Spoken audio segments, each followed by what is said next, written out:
It is a pleasure to share this time and space with you, Bashar. And you as well. Good day. Thank you. So, I understand that my outer reality is a direct reflection of my inner reality. Is that correct? It is, but what you see on the outside doesn't necessarily mean that it's an absolute one-to-one reflection of things or issues that you have to necessarily pay attention to the same degree that someone else might, who might be sharing a similar reality with you. In other words, it's an orchestration, and sometimes when you interact with things, situations, circumstances, people, objects, what have you, there may be an orchestrational reason for you to be there, but that doesn't necessarily mean that what someone else is experiencing is exactly what you need to work on. Okay. You may just be there for them to support them in their ability to work on it too. But you have to have an honest self-assessment as to what it is that's actually there for you. Nevertheless, it's still a reflection because you're willing to be part of that orchestration. So it reveals that to you, if nothing else. So my reflection and reality, if it will, has been telling me some different things lately that I would like some clarification with. All right, with. Such as?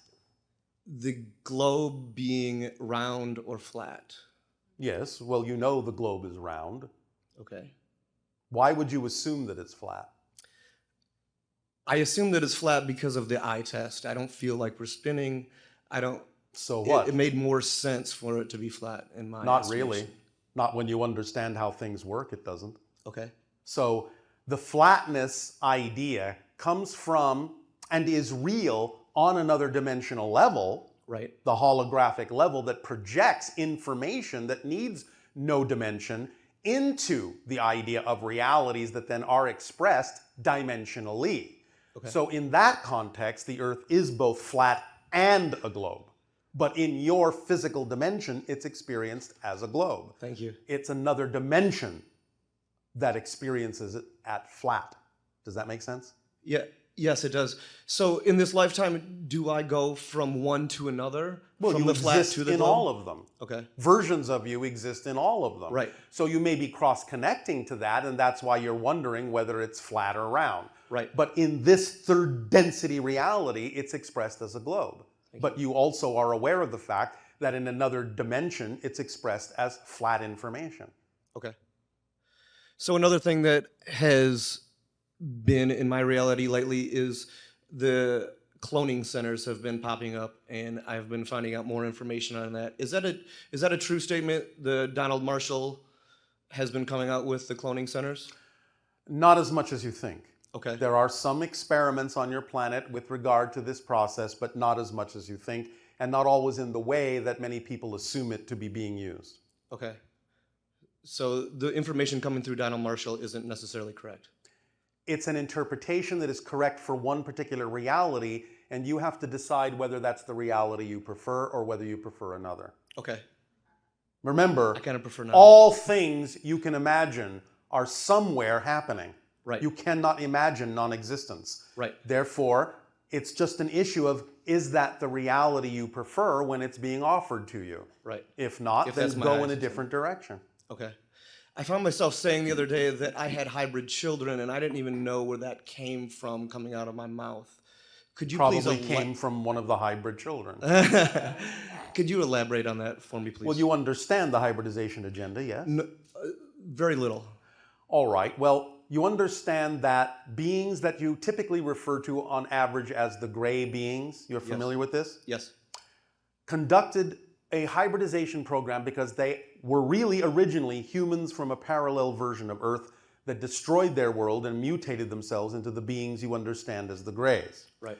Not being able to any longer reproduce, they realized that the only way to save their civilization was to find a viable source of human DNA, and that means they had to tunnel into parallel realities, such as yours, where humans still exist in their original form, thus taking genetic material, blending it with their own and a few other things, and creating the hybrids of which my civilization is one offshoot.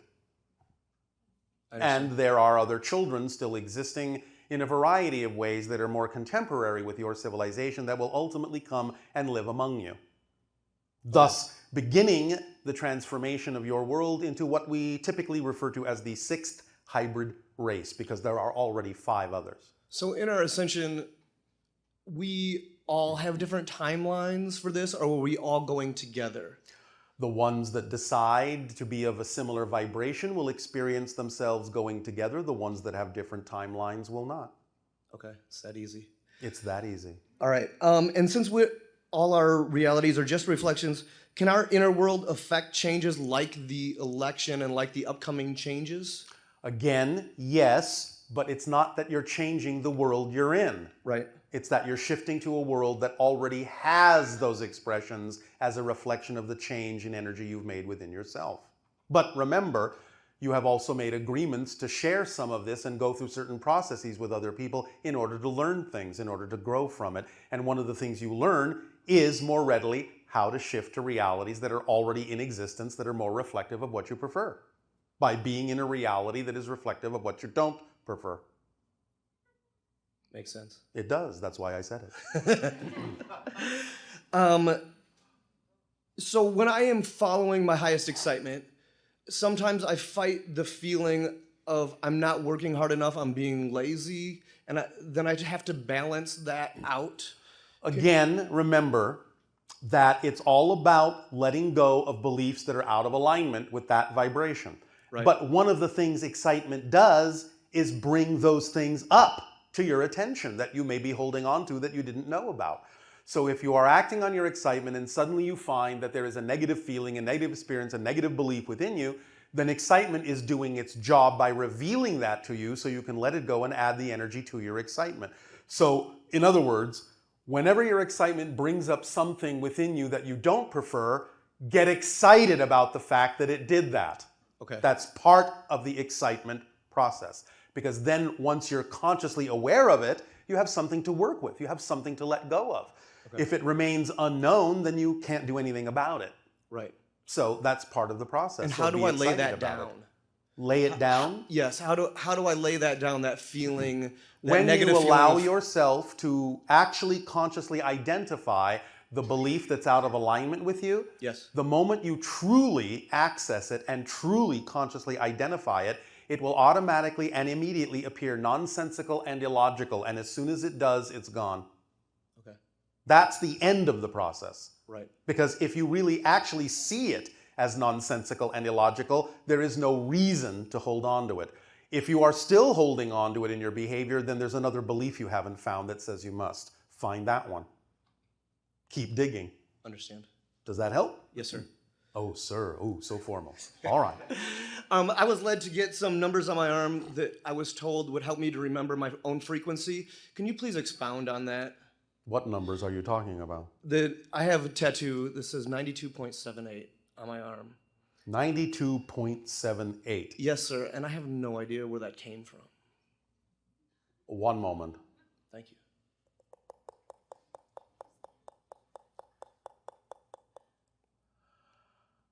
All right. You understand that your quote-unquote average normal temperature of your human body, 98.6, yes? Yes, sir. You don't have to keep calling me sir, but I appreciate Yes, it. Bashar. When you are shifted, you remember when we talked about the idea that there is a version of physical reality that's slightly out of phase with yours, Okay. and in which many encounters actually happen? Yes. Because they can't really happen in your reality because of the vibrational difference, but they can happen in that reality. That's your body temperature in that reality. Because that is the difference of the shift. I understand. So, does that help you? That does help. Why was I led to get that? Because Reminded it of that. reminds you of how to tap into the idea of that reality. And thus, it makes the shift easier. Okay. You Fair. have, in other words, a target to shoot for. Right. A target temperature Right. that tells you when you're in that state, when you're in that reality vibration. That's wonderful. Thank you. I was told I had, by the same, what I felt like entity, I was told that I had a treasure waiting for me. You do. It's inside. Go find it. You are the treasure. Yes. The opening of yourself is the treasure. Right. Okay. So, have fun on your treasure hunt. Namaste, Bashar. Thank you, sir. Good day.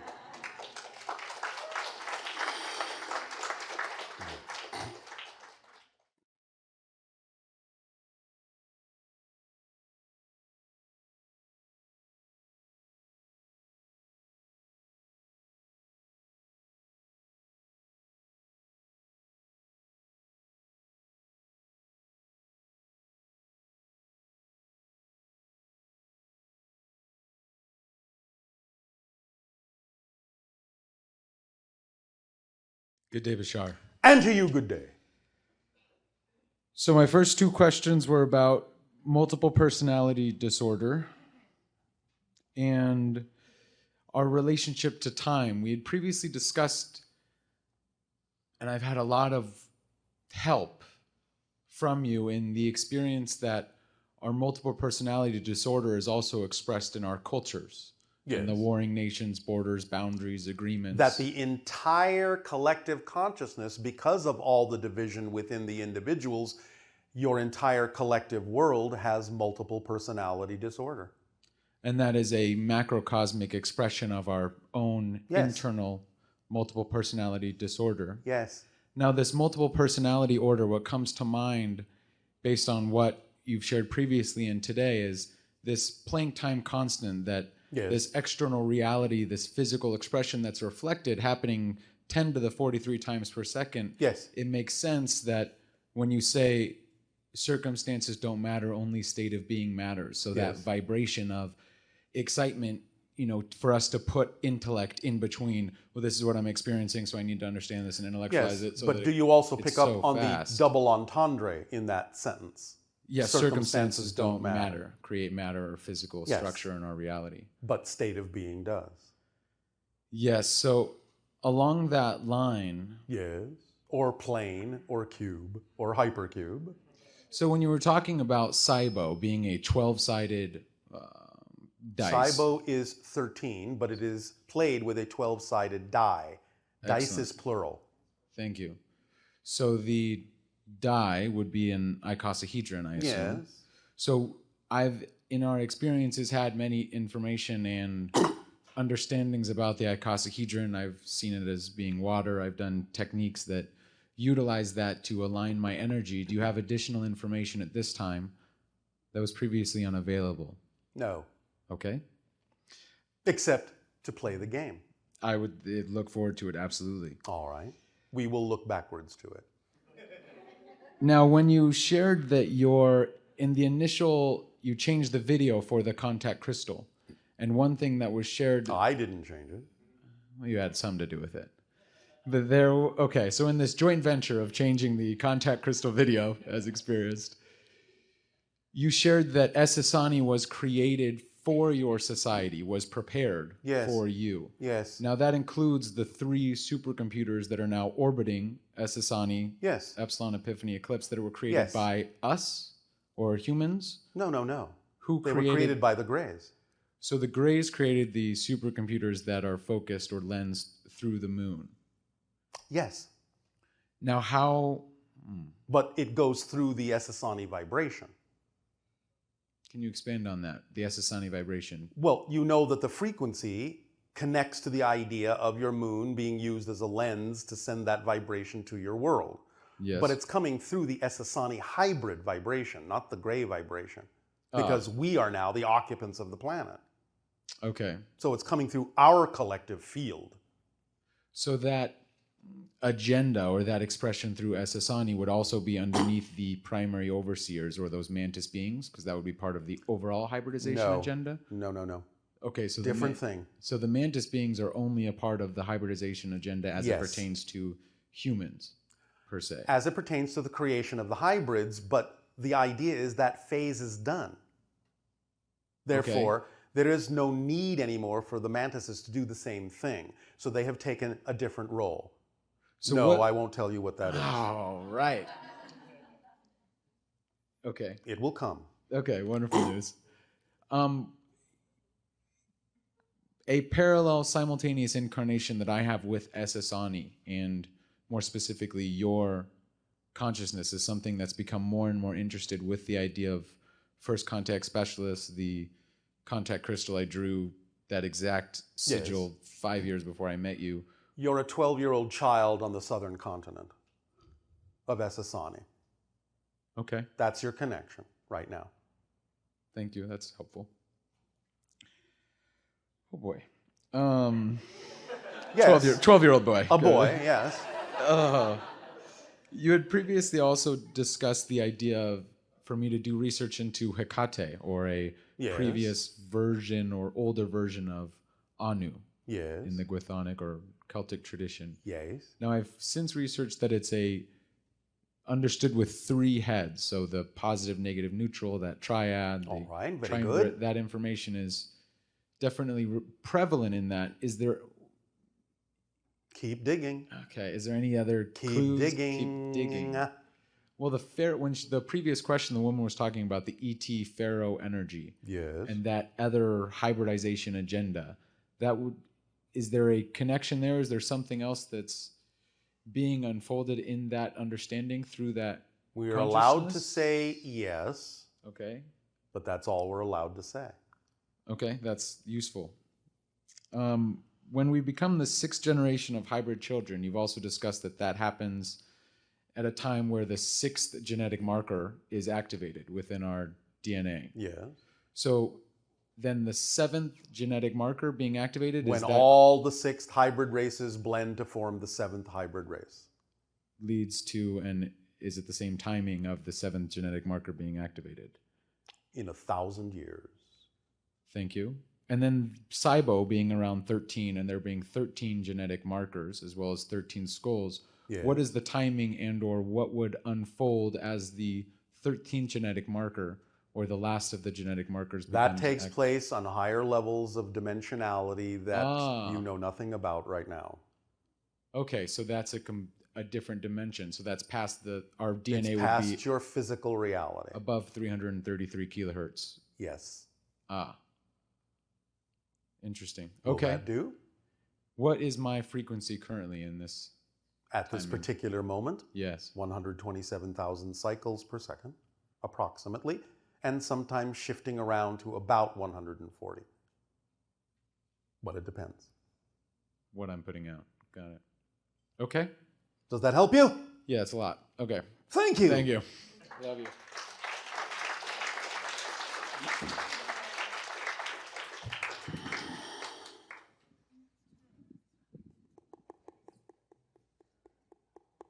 Holy smokes, Bashar. Holy cow. I just want to say thanks to Kate. I had some more questions, evidently, I was supposed to ask you. And one of them is, I seem to see gold ships a lot. And I'm Yes. wondering if you could I have a feeling of who it possibly be, but I was wondering if you might be able to tell me more about those gold ships. Again, the idea is that many of your senses, as you explore consciousness, are becoming more sensitive to seeing what's actually all around you all the time that is heretofore invisible to you. So it's a stretching of the senses. There is some Pleiadian and Arcturian energy in that, what you're seeing. That's what I thought too. Are the Yael present much when I'm doing my ET contact groups? Sometimes, not always. All right. Sometimes there are others peeking in. Nice, nice. I have a question. My mom was always in fear of ETs. I've always been really into them since I was little Yeah. in that experience. And she was in fear of it, and we came to the conclusion that She's had her own experiences. Yeah. Yes. Was that... It often happens in family lines, you know. Definitely, definitely. Was there a period, because I had a vision when I actually was having the collapse of my life in such a positive, good way, that changed my life. Yes. I had a vision of me standing around my mom as an astro being, looking at her on a table, Yes. and me actually going into the fetus. Well, again, yes, you can have these kinds of perspectives from a quasi-linear, quasi-temporal, quasi-physical perspective of some of the things that are going on, and can see it sometimes from multiple points of view. Okay. Did they do? Did they do anything to marker me or enhance me as a hybrid Earth human? Again, all that needs to be done is a slight adjustment of some of the genetic markers within your DNA. Okay, so was there music involved? There were vibrations involved that you may translate as music, but not literally in the way that you mean music. Okay. All right. I have a question. Jesus, was he the Prince of Odessa? Jesus. There's a tale about Jesus actually being the grandson of Cleopatra. No. Okay, that's interesting. Not that Yeshua, not the one that is connected to what most of you consider to be your true history. But in a parallel reality, yes. Okay. But not the one that you're concerned with now. I was wondering if you could fill me in a little bit more about maybe how the skull on the Grand Mesa was created. Fill you in with what? Just an Rocks? yes. Well, I've explored up there and I've looked at the eyes. It's actually anatomically correct. Yes. So there's either energy work or something possible. Someone else's job to give you that information, not ours. Okay. Interesting. All right. Fairies, do they exist? They do, but again, in another dimension that some people are sensitive to seeing and others are not. Eventually, as you expand your consciousnesses, you'll be able to interact more fully with what you might call the nature-spirit dimension. I have a question about video games and playing. I have friends that are video game designers and some friends that play video games a lot. Yes. Even if it is of your highest excitement in such ways, if it really matches your highest excitement truly, then you will find that there will be benefit. If it doesn't, then there may be other effects. Okay. And you have to take it on a case-by-case, person-by-person basis. You cannot make a generalization out of it. Interesting. And that will do for now. Thank you, sir. Thank you.